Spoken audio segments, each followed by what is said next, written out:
Welcome to Obsession Engineering. Sunday was a very sad day.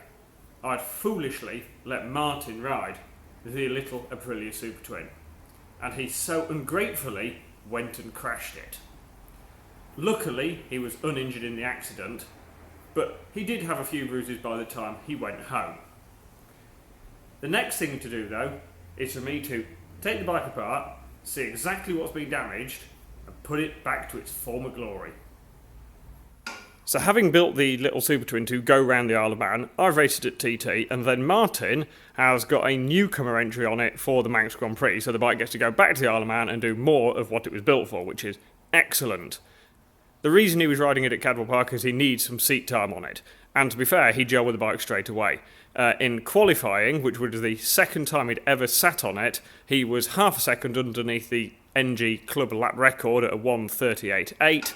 And he put the bike on pole position. So that was going really, really well. Unfortunately, later in the weekend, he did slide off it at the hairpin, but he was actually trying to avoid somebody because they were going slow at the apex, and he wanted to go on this, and a little bit of an error of judgment, but there you go. It is a race bike, and race bikes get crashed. So, the damage isn't too bad. It's damaged the nose cone, it's ripped the mounting points out the bottom of the side panel, it's actually done the same on the other side. The belly pan is already off it because the bike that was behind Martin actually nearly took him out. It hit the bottom of the bike. It's actually dented the underside of this silencer, bent the bracket on this side and the other side, so we couldn't actually wheel the bike very easily with the belly pan off, so we took it off. Right, so bit of a mark there. Tiny, tiny little scuff on the GB engine cover, but it's done its job. That's what it's there for. There is a reasonable dent in that silencer, so that will have to go for repair as well. It's broken the usual bits that stick out, the footrest, the toe peg there, but the actual rear sets are nice and solid, these Spider ones, so they've survived surprisingly well. He has not damaged the fuel tank, the seat unit, or any of those bits. The frame does not appear to have any damage, but there is a decidedly bananaed handlebar clip-on, the brake lever guard is broken, and the brake lever is bent.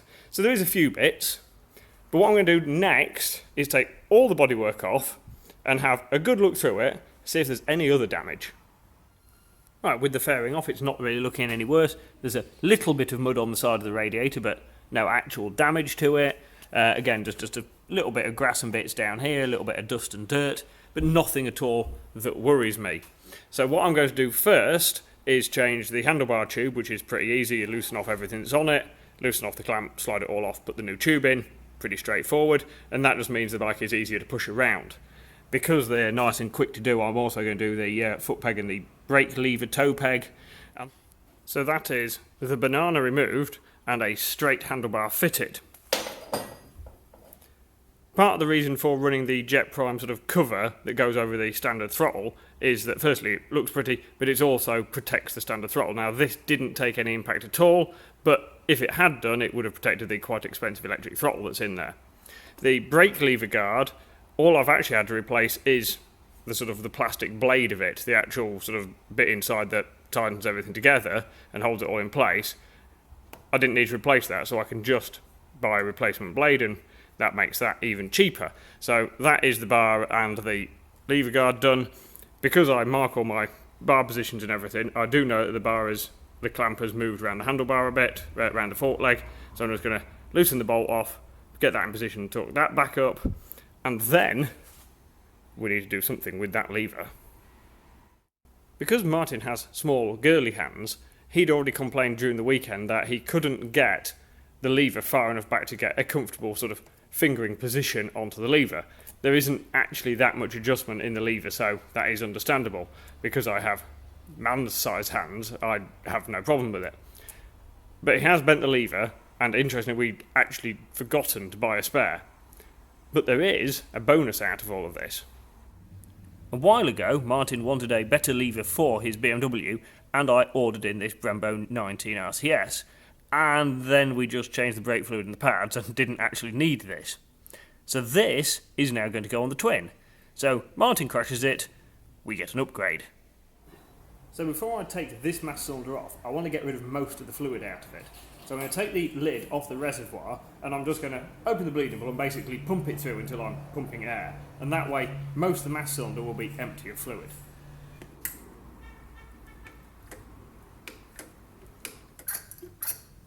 Slurpy, slurpy. So that's the reservoir and the mass cylinder pretty much empty of fluid. So I'm just going to get a load of rag under here, undo the nut, the bolt that holds the brake line on, the banjo bolt, take that off, and then I can take the mass cylinder assembly out the way. Now that's everything disconnected. So now I can just take the mass cylinder off the bar. Standard mass cylinder off, Brembo RCS19 on. Now this is pretty easy going Brembo to Brembo because the bolt hole position in the bottom of the mass cylinder is in pretty much the same place, because on some they do move around a little bit, so my brake line fits perfectly well. This one I have moved it ever so slightly further down the bar though, because the lever is actually a little bit shorter than the standard one. Now I've got it about where I think it will be angle wise that way, about where I'm comfortable with it that way. There is of course adjustments that can be made. The next thing I need to do though is fit the reservoir. Now the reservoir off the standard mass cylinder will fit. The only problem is the original one bracketed to the mass cylinder body and this one won't. So I'm going to need some way of attaching it to the bike. The cable tie bracket is clearly not permanent, but it's just to get us going so I can bleed the brakes up. I have found a man who I think will be able to make me a very cool little CNC bracket that comes off the handlebar, but until I've got it in my hand I don't want to shout about it. So the next thing I'm going to do is put some fluid in there and bleed the mass cylinder up. Because the calipers and the lines have actually already got fluid in them, this should be relatively easy because it should only need to fill the mass cylinder up. I say should be. I've spent enough time bleeding brakes in the past to know that these things sometimes just chew time away. Because it's a race bike we want the brakes to be tip-top, and because I'm a Motul dealer, I'm putting Motul RBF 700 in it. It has a boiling point of 700 degrees, easy for me to say, and apparently that's quite toasty. I like to give the delivery hose a little bit of a squeeze, get the air bubbles out of it, and like basically prime that up with brake fluid. So that's got the easy air out of it, and now I'm just going to crack the bleed nipple off, pump the lever, and see if we can start drawing some fluid through.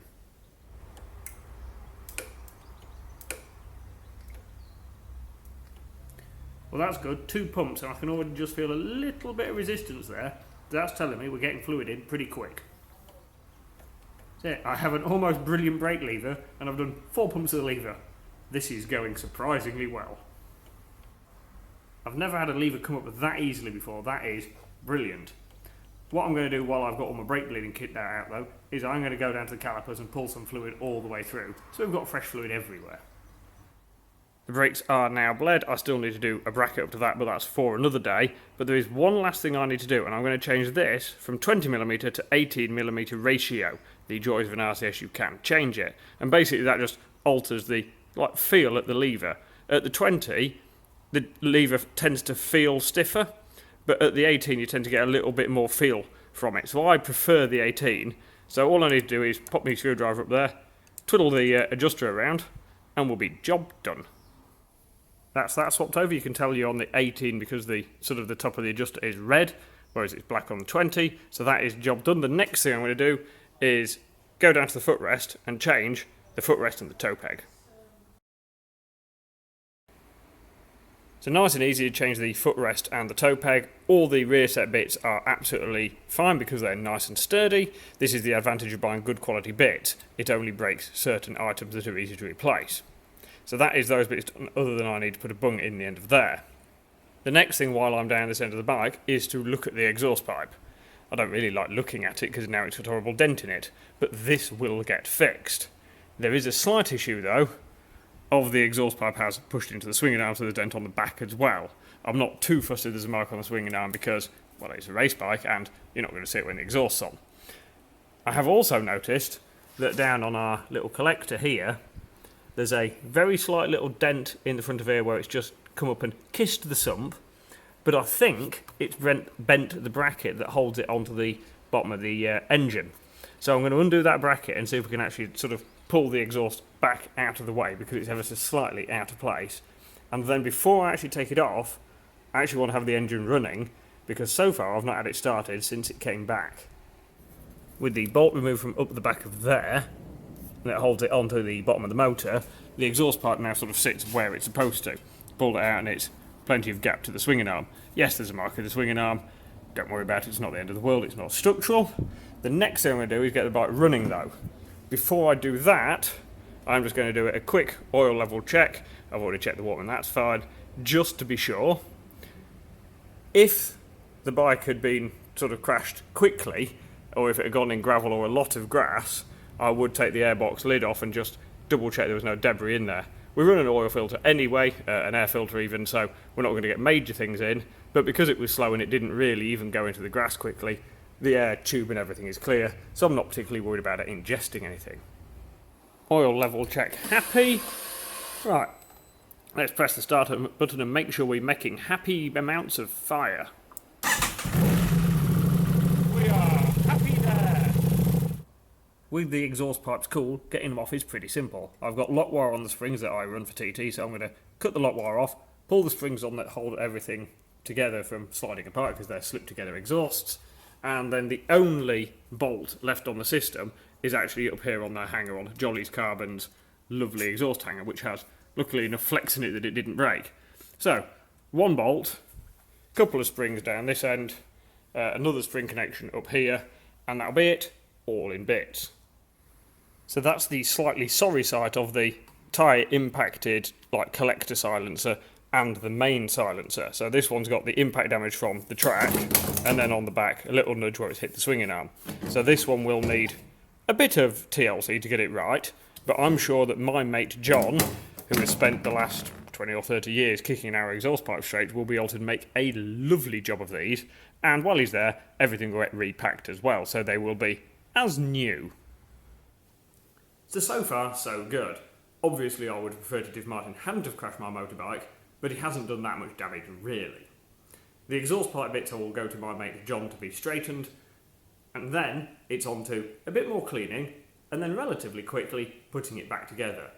We've got some fresh bodywork for it, a few straightened brackets, and we'll be looking pretty good. It's been a few days since I started doing the repair work on the little Supertwin, but don't let the bodywork fool you, it is not finished just yet. But I do now have all the bits to get it finished. So let's crack on and get it back on track. So this is the spare bodywork that we've had the whole time we've had the bike. It's always worth having your spare painted and ready, so that for reasons like this, you can get it on the bike pretty quickly. Now the reason this is fitted before the exhaust is back on is because these bottom brackets were quite heavily bent. So while I've not been filming, the brackets are now straight. One of them's actually been remade, but I need to take the bodywork back off so that I can fit the exhaust. So you'll remember when we took this off, this was quite heavily dented and damaged just on the corner here, and you can see on their sort of end cap there's just a little bit of damage still, but most of it's been cleaned out, and my man has done an excellent job of straightening up all the outsides. He's repacked the bottom silencer and the main silencer, so these are very nearly as good as new for a fraction of the price of good as new. If you have an exhaust that needs repairing, it doesn't matter whether it's an Arrow or some other makes, you can drop me a line through the website, and then I can get you in touch with my man who will take care of you. So I shall start by taking the bodywork back off again and getting the exhaust pipe on. So to refit the exhaust is pretty simple, or at least it should be, because the pipes literally just slide together, but I do need to do a trial fit because when the bike was hit from underneath and dented this bottom silencer, it has slightly tweaked the position on this bracket, and my man who has fixed the silencer, of course, doesn't know exactly where the bracket should be, so that may take a little bit of tweaking yet. So what I'm going to do is I'm going to do sort of a dry build first. I'm just going to slide everything together loose, not put the springs on yet, and just see how the silencer fits and how it sits on its main hanger at the back, and then see how far I have to tweak that bracket.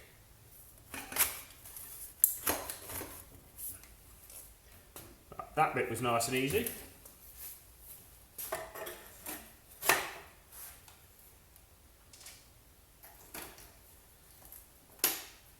And that bit was nice and easy. So now the question is, does my hole underneath line up? And the easy answer to that, looking up here, is no, my hole doesn't line up. So that bracket just needs pushing up a little bit to make the hole line up. So I'm hoping this won't take too much effort. So what I'm going to do is get my blowtorch over there and warm this up around the sort of bend areas of the bracket, and then I'm going to see if I can pull it up into place a little bit more. And if I need to tap it, I will do, but I don't obviously want to be tapping the main silencer body because it's not going to be that strong because it's relatively lightweight stuff. So get the blowtorch on it, get it nice and warm, and there is a reason I'm wearing my gloves.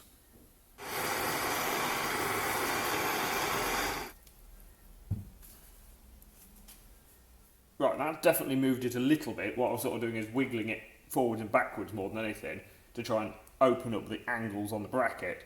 So I'm going to give it another trial on the bike and see how we're getting on. So we have moved 2/3 of the distance we need to move, and in effect what I need to do now is like pivot this section of silencer up away from the bolt hole. So I'm just going to give it another little warm up, and then we'll give it another tweak, and we should be pretty good. Right, I can feel that moving in my hands quite easily, and obviously I don't want to go too far because I don't want to have to move and then move back again because we don't want to sort of put extra stress into the material that we need to. So that, I suspect, will be pretty good. So it's time to go and try it on the bike again. Right then, that's looking pretty good. I can see through the hole. It is a slightly odd angle I have to hold the camera at to actually see it, but I will be able to get my bolt in at that. None of the exhaust pipes under any stress, so that is tickety-boo. That is the exhaust system refitted. Everything fits correctly. The bolt goes in there. We've got the correct sort of clearance behind the swinging arm. Everything is looking tickety-boo. I have done one extra little trick though, and that is, if we can look into here, I've lock wired the exhaust springs. It's quite rare nowadays for the springs to break, but if they do, what you tend to end up with is one of these sharp curly ends floating around either in the belly pan or, if it was this spring, out on the racetrack, and that's not going to be much fun for the person following you if they end up with it in their tyre.